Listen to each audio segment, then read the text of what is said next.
We had a very normal lifestyle. She was typical 10-year-old. They're doing all these tests. It just kind of became real. She just didn't look right. Adam had a grapefruit-sized tumor. It was devastating. One of Lindsay's doctors recommended Make-A-Wish. For my wish, I just said I wanted to go to an island. Her wish was to go to Disney. It was, hey, look, we'll get through these treatments, and then we have this really amazing thing coming up. It definitely was something positive. Make-A-Wish helped me get through the worst times in my life. It was a way to heal and start getting back to being a family again.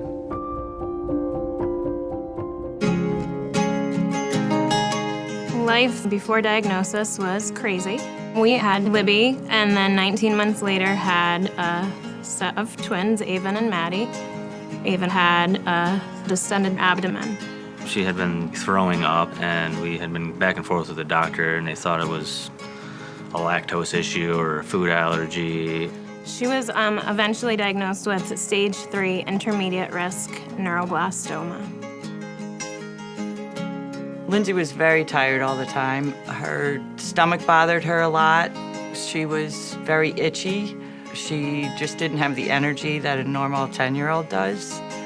For some reason, my legs, I was just scratching them raw, and it made summer absolutely miserable. I couldn't be outside. It made it worse. The disease they diagnosed me with was primary sclerosing cholangitis. My bile ducts were backing up into my liver. I would need a transplant. Adam started complaining about leg pain, and his stomach hurt.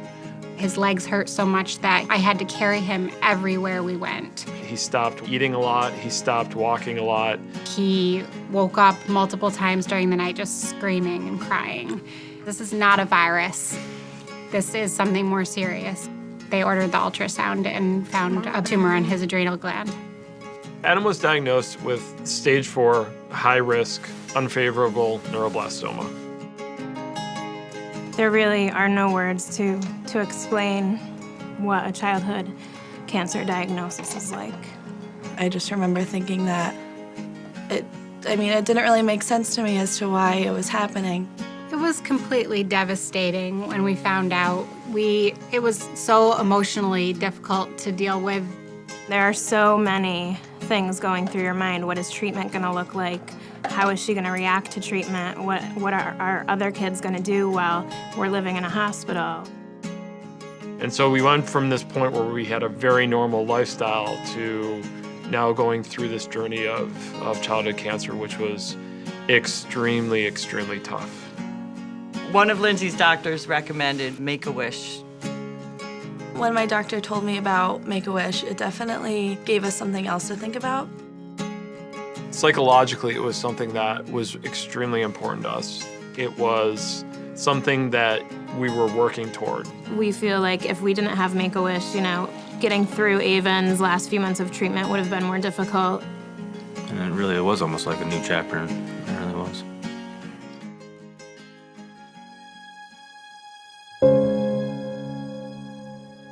When I was about 2.5 years old, I was at the Washington County Fair, and E. coli virus from manure seeped into the wells and poisoned the water. And what happened was I got really sick from that, and my kidneys eventually shut down. I was very close to death because of the incident. My mom likes to say it was a miracle that I pulled through. Yeah, it was just a stress upon my family when I was sick because they didn't think I was going to make it, to be honest. I obviously got better, but to this day, I have chronic kidney disease, and they function at only about 60%, maybe a little bit less, actually, and they're expected to get worse. I think the summer before my senior year, my physician offered to recommend me for Make-A-Wish. I've heard of Make-A-Wish before, but I didn't think it would happen to me because originally I didn't think I was sick enough or I didn't think I deserved it enough. My Make-A-Wish grantors, Aline and Jesse, they came to me and they reassured me and they talked how much I deserved it just as much as anyone else. And I was really surprised at that, and I agreed, obviously. And they discussed my wish with me, what I would like, what my hobbies are, my interests. I've always been a huge fan of England. I really love history, and I also am a huge geek for Doctor Who and Sherlock and all those kind of programs. And I've always wanted to go to London even before I knew I had the option of going. They noted that I was just so passionate to go there that there really could be no other option except going to London. I was probably the last person to ever find out. I found out at the Gala last year. There were 2 men dressed as Buckingham Palace guards, and then my brother was escorting me down. He knew about it before I did. He was 11, so he managed to keep the secret from me for about a couple of months, actually, which was pretty impressive. So I didn't register that it was my wish for like at least embarrassingly 30 seconds or so because I was in shock. And then they brought me on the stage, and this man as a town crier announced that I would be going to England. We welcome Lady Cheyenne to the realm in celebration of her upcoming sojourn to the great city of London. It was amazing, and I was like in shock for about the whole night, to be honest with you. They treated us like stars, and that was an amazing feeling.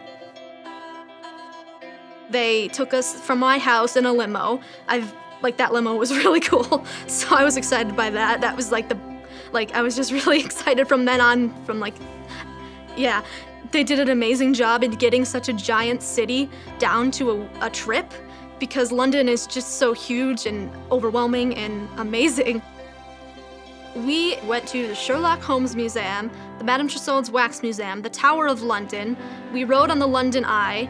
I'm afraid of heights, by the way. So we went to the Harry Potter studios. That was really cool. We saw the set of Harry Potter.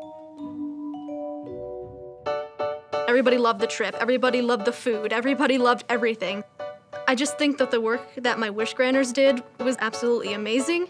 They worked so hard to help me out and make my dreams come true, and it was just really nice. So I was really happy. I think it was one of the best moments. It was one of the best moments of my life. And I think it was one of the best moments of my family's life, too. We went on that Doctor Who tour! The happiness factor of just being with your family in this place that you wanted to go all your life was the most healing thing I've ever done. It kind of made me think of how big the world is and how I don't want to just, sit down and do nothing. I want to travel more. I probably want to live in London when I grow up. And every time probably someone brings up England or London, I'm like, I was there! The journey of the wish helps other kids too. You learn how important this organization is and how happy it makes you, so you kind of want to give that happiness back as much as you can in the future, volunteering, whatever you can possibly do to give back. The world needs a really good organization like Make-A-Wish and the people that are involved in it. It gives a lot of hope. I can never express enough gratitude for how much it changed my life. It's impossible to thank you enough for everything that you've done for our family. You gave us a chance to just get away and to be a family and to have fun and to forget about hospitals and treatment and scans. We could never truly thank you enough for it. Make-A-Wish for me was amazing, period. Thank you so much for letting my sons have an amazing time together and my family to all bond together again. It was the most special thing that anyone could do for me. Thank you. Make-A-Wish is one of the best organizations ever created. I loved that they cared. I loved that they were there, not only supporting me, but supporting other people. So I just want to thank you from the bottom of my heart and how much it means to me. So cheers to you.